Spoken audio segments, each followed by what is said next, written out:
again, viewers. Once again, this is Judy for your English Dormitory Journal. Today, let me talk to you some things about why students lose their zealousness and how to overcome them.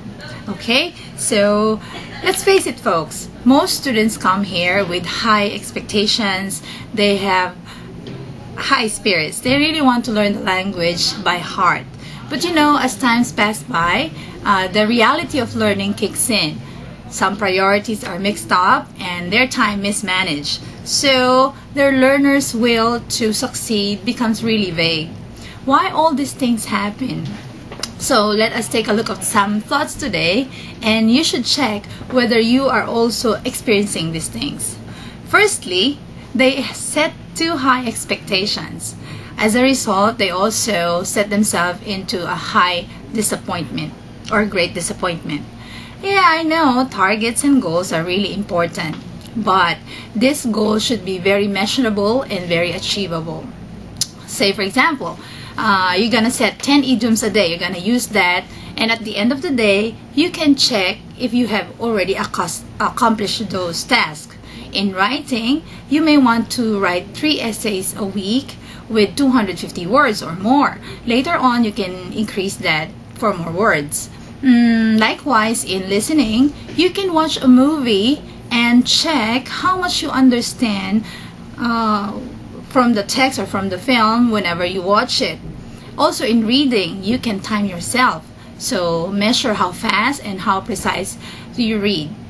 You can increase the level of difficulty of your material as time passes by.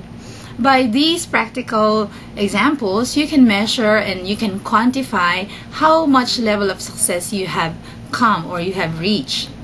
Secondly, students are almost comparing themselves too often.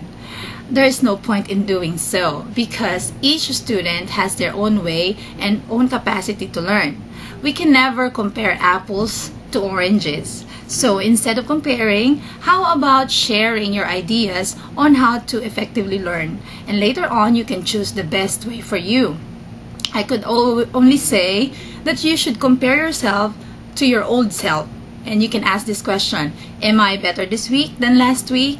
I think this question will definitely challenge you to break your former record. And finally, students surround themselves with so negative and so pessimistic people. Why do I say this? You don't want to be sitting next to a complainer, okay? Because these people, they have so many negative energies. They are so critical about themselves, about English language, about their teachers and all. But you don't want to waste your time finding faults, right? So they are just finding people to blame for their minimal progress. So instead of sitting beside them, never ever join their pity party. So just stay focused, stay positive, and use your energy to be a better speaker in all areas of your studies. So remember that positive people only attract more positive people. So that's it. So you should keep your zeal by maintaining a positive attitude. Never ever complain. Never ever compare yourselves.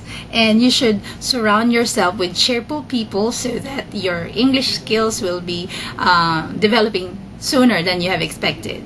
So that's it for today. I hope you have learned something from me today, and reminding you again that the right attitude will bring you to a higher level of success. Thank you so much. Hello, good afternoon everybody. My name is Eileen and I'm going to talk about how to be a good conversationalist. Words have great power. They set the stage for our friendships, for our successes, and for our happiness in life. Yet, often we are unaware of the impact we have on others by way of speaking. Here are some points to consider. Use friendly body language. A quick way to end a conversation before it starts is to fold your arms, dart your eyes, and lock yourself into a grim expression because this shows you are disinterested with the person in front of you. Instead, make eye contact, smile, and keep an open posture. Turn the spotlight on others. Give others a chance to talk. If you dominate the scene, others will be turned off. A good conversationalist is about like sharing that can eventually lead to a good relationship. Listen. A good friend is a good listener. If the person in front of you is convinced that you are listening, he would feel good and will open up more. Remember, even boring people have passion you can learn from. Besides, what good is a talk if at the end of it you realize you did not learn anything new? Keep it light. Avoid controversial topics such as politics, religion, marital problems, money, sickness, unless necessary. Have a sense of humor.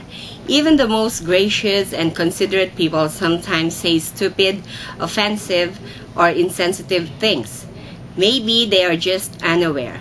Be humble and forgiving. Make your exit. Kindly excuse yourself if you need to without insulting the one talking. Be aware of current events in various subjects. You may develop this awareness by dealing with people or through reading not only about your favorite subjects, but as many subjects as you can learn. It always helps to know something about fashion, weather, politics, health, cooking, arts, etc. Be sensitive. Know when it's time to talk or keep in mum. Try to observe those who are talking and sharing, and take a cue as to how they are feeling about the topics being discussed.